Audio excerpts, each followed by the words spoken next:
गंवार सास। ममता ने अपने बेटे को पढ़ा लिखा कर बड़ा आदमी बनाया। अब वो शहर में अपने परिवार के साथ रहता है। एक दिन ममता का बेटा रोहन अपनी पत्नी आलिया से कहता है, अरे आलिया, सुनो, माँ अब से गांव में नहीं रहेगी। वो हमारे साथ यहीं रहेंगी शहर में। उनका कमरा आज नौकर से बोलकर अच्छे से साफ करवा देना। ओह, आज तो मेरी किटी पार्टी है, फिर मुझे जिम और फिर शॉपिंग। ठीक है, कल करवा दूंगी। अच्छा, लेकिन माँ के सामने ये कपड़े नहीं चलेंगे। हाँ, तुम्हें साड़ी या सूट पहनना होगा। अरे बिल्कुल भी नहीं।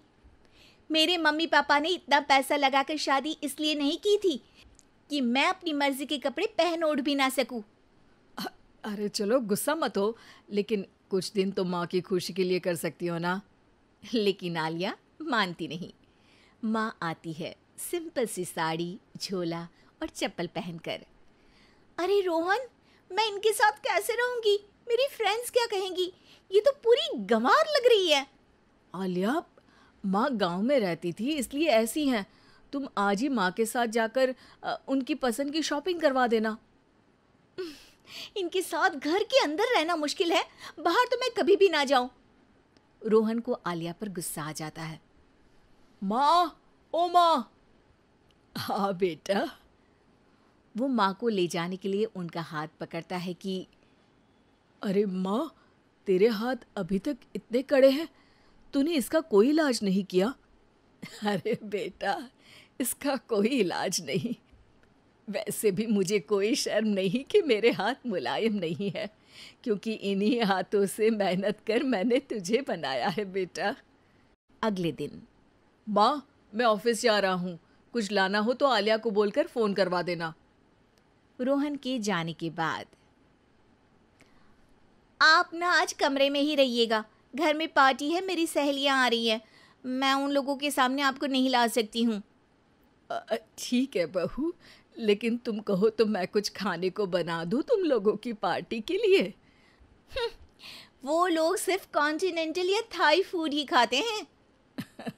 कोई बात नहीं, कभी इंडियन खिलाने वाला कोई मिला नहीं होगा ना।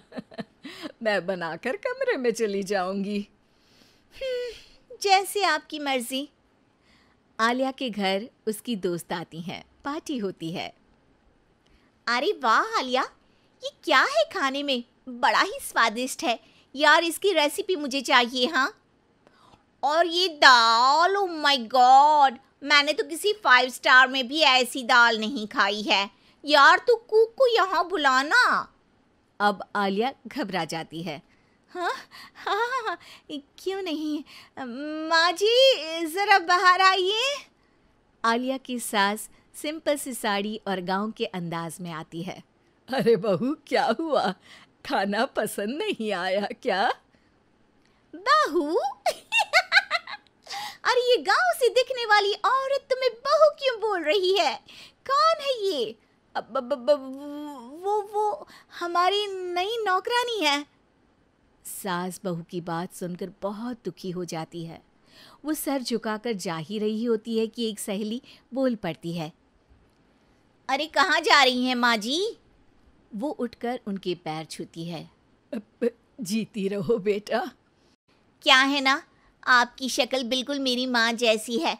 पता है आलिया, मैं शहर पढ़ने आई और फिर शहरी हो गई, लेकिन मेरे माँ पापा तो आज भी गांव में रहते हैं, बिल्कुल इनके जैसे ही हैं।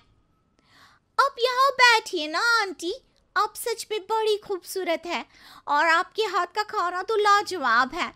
काश ये मेरी सास होती। सभी सहेलियां सास को घेर कर बैठ जाती हैं और उनसे खाने की रेसिपी पूछ रही होती है कि तभी घर की बेल बजती है और रोहन आता है। अरे क्या बात है, आज आप लोग हमारे घर में? और ये लोग तो मुझे आलिया से ज्यादा माँ की सहेलियाँ लग रही हैं। क्या ये आपकी माँ है? लेकिन आलिया ने तो कहा कि ये उनकी नौकरानी है और इन्होंने भी नहीं बताया। वो नहीं बताएंगी, क्योंकि उनके लिए बच्चों की इज्जत और उनकी खुशी सबसे पहले है। मुझे माफ कर दो, मुझे इन्हें तुम लोगों से मिलवाने में शर्म आ रही थी कि तुम लोग क्या कहती? अरे अब तो हमें शर्म आ रही है कि तुम हम लोगों की सहेली हो। हाँ, जो माँ जैसी सास को नौकरानी बोले वो हमारी सहेली नहीं हो सकती। ये बोलकर सभी वहां से जाने लगती है कि सास बोलती है, आलिया की तरफ से मैं तुम लोगों से माफ़ी मांगती हूँ। उसने जो कहा उसके लिए मैं उसे माफ़ करती हूँ।